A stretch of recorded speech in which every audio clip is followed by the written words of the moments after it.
College is a wild ride for young adults, and their mental health often suffers. This podcast addresses the inner battles many college students struggle with. You're listening to Normalize It Forward, where we have raw, unfiltered conversations about young people's biggest mental health problems, how to handle them, and how to achieve a more resilient mind. Time to get rid of those heavy burdens and focus more on self-love and care. Here is your host, Mark Lehman. Hello, everybody. Welcome to Normalize It Forward. My name is Mark Lehman, and we are here to talk openly about mental health and wellness. Today, I'm super excited to welcome into the show Esther Brzezinski. Esther, how are you today? I am doing well. Thank you so much for having me. Fantastic. Thanks for being here. Esther is a dynamic actor, voiceover artist, and content creator from Montreal, Canada. She is a champion of the motto, "Age is not my cage."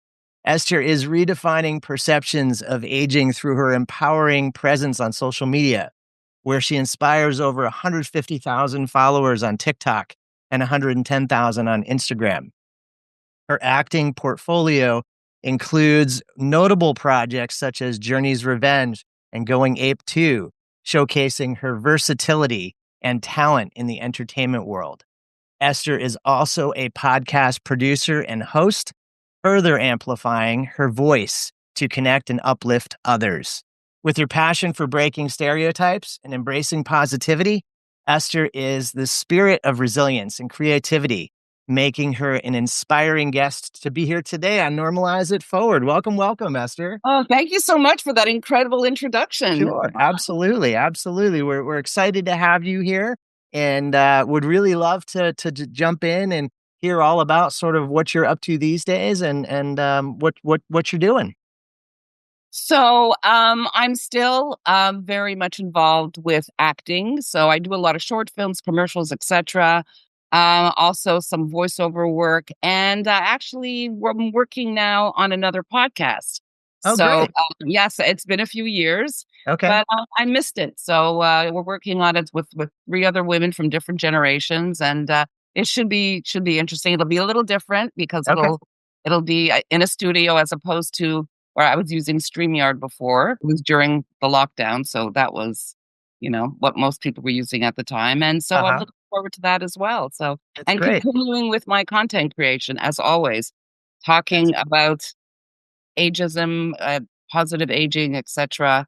And you're right on. My motto is "Age is not my cage." I love that. It's fantastic. So I'm intrigued. I'm intrigued by your new podcast. Where can people find it? Do we know yet where it's going to be? It'll probably start off on YouTube. So Okay. we're going to start recording in February. So we're just Great. coming up with a concept. We did sort of a mock one already. So yeah, I'm very excited about that. Awesome. Well, Brittany speaks very highly of you, Oh, and so I'm excited to interview you today and just talk to you a little bit about wellness and get a sense of sort of your viewpoint and how you see the different areas of mental health and wellness. And Normalize It Forward is a podcast I created really to give voice to the conversation and to hopefully talk more openly about topics. And so your spirit about ageism, I love, kind of a parallel mission. And I think that in many ways, mental health is, I was just saying to someone earlier today, mental health is a tough topic to talk about. And I've gotten a number of comments from families saying they've listened to our shows and some with their kids, and it's allowed them to have those conversations. So I'm super grateful for that impact, throughout our podcast. And like I said, just want to jump in and kind of get your thoughts on things, if I could. One of the topics that we really tend to talk about a lot on here is self-care. And self-care is, I think a big, buzz phrase in our world these days that people talk a lot about. And I'm curious what self-care means to you, Esther. I believe self-care comes from the inside out. Yes, I care about what I eat, and I probably don't exercise as much as I should. And on the other hand, it's also, for me, it's also always been mindset. I believe, have a young spirit. And though, turning 60 was mildly traumatic, but not so much, it's very much just how I feel about life. And I felt that, the best was yet to come. I felt like there was another chapter, maybe the final chapter, or maybe part three. We're going to divide it up into thirds, Yeah. childhood, adulthood, and then the golden years. And I saw it as an opportunity to actually do all the things I've always wanted to do. I I do have one adult child who's living at home with me, Mhm. and my other adult child has been married for many years. She's going to have her second child in about a week. Oh, wow. So, but all that to say, I had more freedom, and I was able to go out into the world and sort of explore areas that I was not able to before. Being a young mother and then having all the responsibilities, actually turning 60, and of course then turning 65 and kind of retiring, so to speak, gave me a lot of freedom, and I was excited about the future. And I think that has a lot to do with why I appear, to be thriving and, sort of have a youngish spirit. It's just because I'm excited. I feel I like, oh, love that. now I get to do all the stuff I always wanted to do. Good So for you, good for you. I mean, mindset's powerful. I mean, mindset is really powerful. I've met people that, are in their 30s that appear to be in their 80s, right. and, I think that it really, I think if COVID taught us some things, one of those things is that, not every day, we can't depend on, our future. We can't necessarily, so enjoy today, like, enjoy what you have right in front of you because tomorrow may not be here, or tomorrow might even be better, it's just, unpredictable that way, right? And so I think Absolutely. your mindset is huge, and what goes into that, I think self-care is like, a lot of people talk about what they do, and in terms of behaviors, eating, sleeping, exercise, those types of things that allow them that mindset. How do you have such a positive mindset? What are some of the things that you do to contribute to that? I think that I like to get into new projects. I'm very interested in networking and meeting new people. And I just like to keep up with what's going on in the world. I'm very enthralled and fascinated by social media. Mm. I think it's an incredible tool. I mean, I love my iPhone. Maybe there's a mild addiction there, but all that to say that it definitely gives, it inspires me. So yeah, I just feel excited every day to see what's new and see what's happening and what am I going to explore and find out today. That's awesome. That's awesome. I love the spirit. I love the spunk. I love the energy. I think, that's obvious. As we're talking, that's part of your daily mantra. I'm curious. You mentioned your kids. I know they're grown, but in some ways, kids are always kids, right? No matter how old they are. Parenting is a topic that also comes up a lot on our podcast, and I think parenting is such a wide topic that a lot of times parents have challenges that are unexpected. I often refer to parenting as like, the hardest on the job training job a person will ever have. Right. So as your kids sort of were getting older and now transitioning, it sounds like to one of them to their own families. I guess I'm curious, in terms of parenting, how would you say wellness fits into that topic? Where do you where do the 2 collide for you? Parenting is probably one of the most challenging things that I've ever experienced. And it takes an incredible amount of strength and endurance and understanding. And I'm going to also explain that my son, who's 33, is neurodiverse. He's on the spectrum of autism. Mhm, So that has always been a struggle. When we first discovered that he was, had different wiring, mhm, it was a huge transition as a parent to accept that. And there was a poem at the time that was very popular. I think it was called Welcome to Amsterdam.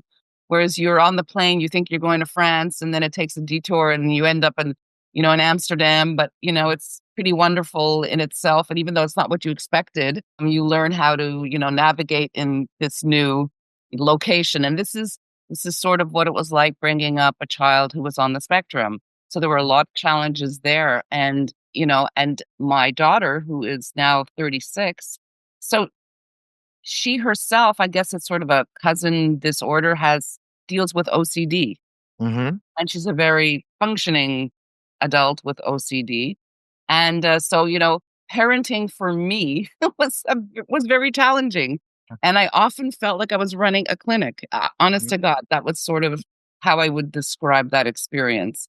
But they're doing both extremely well. My daughter Great. is Great. amazing. And, as an adult, she still requires support from her parents. Mm-hmm. And the relationship changes. We're more, I would say, friends uh, than, mother daughter. And now that she's having her second child, she's very much, going to be depending on me in the sense that she wants me there at the hospital. She wants me to Of help with course. the baby, etc. And Mm-hmm. it's having grandchildren has also been a very amazing experience in itself. And it's a different type of love. It's more pure in some ways, but Mm-hmm. it's definitely been an experience. So I have one child who's grown and married with children. Then I have another one who's still at home Mm-hmm. and it has some struggles. And so I'm still deep in parenting, so to speak, even though I'm 67, I'm very, very much in parenting mode. Yeah, as I said before, I don't know that it ever necessarily ends. It sort of just morphs into other things, right? And by the way, congratulations in advance. Sounds like a big Oh, day is coming for your daughter in a week or so. So yes, in a week. wishing everybody well. For our listeners, I think, what you just said, I'm sure resonates with a lot, because many parents nowadays have kids that are either on the spectrum or are anxious or are depressed or have OCD. And, I really, I'll have to look that poem up later. You've got me thinking about that. Sounds like an interesting topic. Many parents have that, experience of expecting this and things sort of shifted and changed as a result of, those disorders, and how does that impact the house? How does that impact your parenting? How does it impact your child? My guess is a lot of my listeners, will have very similar sort of thoughts and responses, and that'll resonate with them, Esther. So I appreciate you sharing that with us today, and I'm sure that came with a set of challenges that, as you said, maybe you were unprepared for or not recognizing, but by itself, unique and special and develop their own path. So I'm pleased to hear that they're both doing so well, and again, appreciate you sharing that with us. Out of curiosity, I mean, just in terms of like the topic of wellness, when you think about your kids growing, were there things that if a new mom or a new dad were to speak with you and find out, gee, we feel like, our son or our daughter has some impairments. Were there certain things you guys stumbled across that really helped a lot? I looked at it like I was going to do everything in my power to help my child Okay. and then eventually both children. So I did a lot of research and, I think that's important to be proactive, extremely proactive. And though I depended on the medical system in some ways, I felt it wasn't enough and I had to delve deeper. And actually, for my son, I found an online program and he was part of the beta testing of it, Language Power Systems. I don't know if it still exists. And it actually, he actually became part of it. And he actually was able, his language ability progressed 1 year ahead using this particular program. And this was Fantastic. something that my dad saw in the newspaper at the time when Mhm, people mhm. still read newspapers, Yeah. and and cut out this little article, something was happening at Rutgers University, they were developing this program, blah, blah, blah, blah. So I contacted the researchers and then became part of the beta programming, and he also did it again a couple of years later, so he actually has fantastic vocabulary, interestingly enough, and he was language delayed. So Wonderful. it really did help. So all that to say, I would say be proactive and just, great to depend on whatever system you have going in your area, medical and whatnot. But be your your own you know uh, cheerleader for your child. Be proactive. You have to be Mhm. super involved. Every school that he went to, we had to work with the teachers, work with the principals.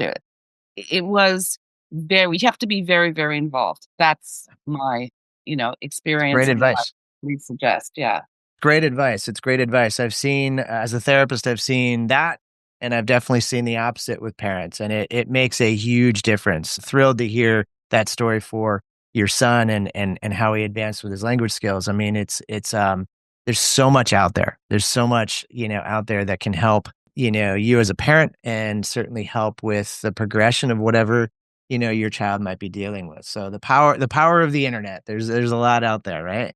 Um, absolutely. And this was in the 90s. So now there's so much Even more. more, even more. Absolutely, absolutely. So I'm curious, you had mentioned social media and social media. I too am also on for my business and other things and social media has become kind of integrated in our world in many ways, and it's so we're advertised too. Certainly, plenty of people use it for entertainment purposes. People have businesses on there, etc. I guess I'm wondering, as you see social media, you talked about it in such a positive way earlier. When you think about, the impact, the positive impact social media can have on both young people as well as parents, what comes to mind? Community. Community is the first thing that comes to mind, and that's what I discovered, that the 50 plus community was definitely on there, and everything I spoke about really resonated with people, and they weren't necessarily, creators themselves. Many were just sort of, sitting back and watching and Yeah. however, engaging, and, it just really struck me how much, people needed to hear what I had to say. And we sort of inadvertently built a community. Mhm. So Mhm. that's the first thing I think of is community, like-minded people, similar interests, and you can see that all over. Even on Facebook, there are many communities on Facebook that have been very helpful, even in the acting world. You're starting out, there's many pages for whatever area you live in, looking for actors to be in independent films, etc. So Yeah. yeah, there's a lot out there. I feel like that word does capture it well, community. I mean, there's a community sort of for everybody, everything, and so that is, I mean, that I would say that is one of the real positives that you get from social media. So those of you that are out there and haven't experienced that, know that both Esther and myself have, and if you're looking for support, that might be one area to consider. Certainly, I would say Facebook and Instagram and TikTok, all three really offer that in spades.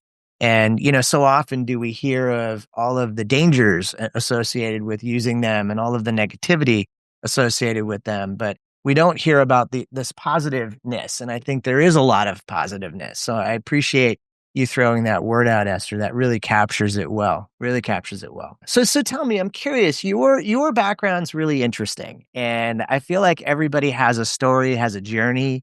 And I guess I'm wondering, how did your background and your journey kind of develop? Can you give me a little bit of a sense of that? That's an interesting question. I sort of went all over the place. I actually have a degree in psychology, if we're going to go way, way back, Neat. and some postgraduate business uh, courses. And I ended up in the fashion industry. Hmm. And so I did that for many, many years. And I traveled and I was a buyer, merchandiser, etc. And I was always fascinated with psychology and understanding myself and others. So that was sort of it was just the way that I was as a person, very sort of analytical and trying to understand people, and often felt that I felt people. Maybe there's an empath in me that I Hmm. always had and didn't understand. So after my son was born, I decided to stay home, and I realized that he had some special needs. So I stayed home until he was about 13. I started my own business. I had a fashion accessory business for about 12 years. And I had always had an interest in acting, had done a little bit as my late teens, early 20s. When all the lockdowns happened, I gave up the business. I was then, going to be competing with Amazon, which didn't make any sense. And I had started to do a little bit of voiceover work. It's sort of my side hustle. And once I decided to, end Esther B Accessories, which was my accessory business, I went all in for voiceover, and I did it all online. I had taken a little bit of acting classes as well. So I sort of kept up with that, taking some classes online as well. And met a few people in my acting classes who were doing podcasts themselves. And Hey, one of them approached me and said, I think you'd be really good as a podcaster. And I was shocked, like no idea how to do this. I didn't know what I would talk about. Needless to say, about 48 hours later, Esther's Breeze was born. that was quick. And and that was a show where I interviewed creatives. And it was, basically actors, directors, singers, authors, comedians. Comedians Mhm. were my favorite guests, by the way. Mhm. And, Love and it. I did that for about a year and a half. And at the same time, this person who pushed me to do that podcast asked me to do a podcast with them to co-host. And it was a little thing that we did every week. It was called Noon Hour Out of the Box. And we Okay. would just talk about different topics and, from, betrayal to polyamory to, stomach issues. And it was all over the place. But Uh-huh. we had an audience. It kept us busy. People were engaging with us because we would do it live so that Mhm. people were Oh, able to, great. Wow. yeah, Mhm. were able to communicate with us while we were on the air. So, we did that. And during that time period, I was sort of playing around with social media. I Mhm. was sort of, okay, and we had the time. It was during the 2 years that we were pretty much locked down here, particularly in Montreal. And one day I decided after, going down the rabbit hole on TikTok, I decided, you know what, I think I can do a video. Let me see. Let me try. And I had 70 followers. I knew a little bit about TikTok. So I did this aging filter video where I actually went on Snapchat. I said, I'm 64 years old and people expect me to look like this. And it was an aging filter. And I removed the filter and I said, but instead, I look like this. Yeah, this is what I look like at 64.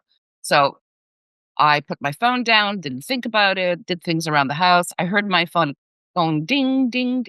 I had notifications on. I didn't understand how to turn them off. I never needed to know before. And I'd pick up my phone 2 hours later and I have 300,000 views Wow. on this video. Wow. So I knew I had something there. Something resonated, something worked. What is it? I've got to figure it out. And at the time, there was this platform called Clubhouse. Okay. And so I don't know if you remember, it was I an remember audio. it. Yeah. Yeah. Yeah, it Mhm. actually still exists, but it was very popular during, 2020, 21, 21, 22. So I went on there and I sort of was seeking out a room about TikTok. I found one and I went up on the virtual stage and I told them my story. And there were very large creators there in the room, and everyone sort of gave me advice. And this was a room that was at the time daily. So I would go on there and I would listen, and sometimes they'd call me up and I'd speak. And I learned a lot from just, being in this room, listening to big creators.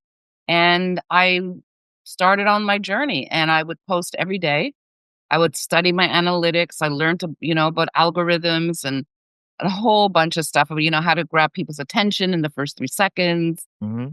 So I realized that's what I had done with, Mhm. with that video.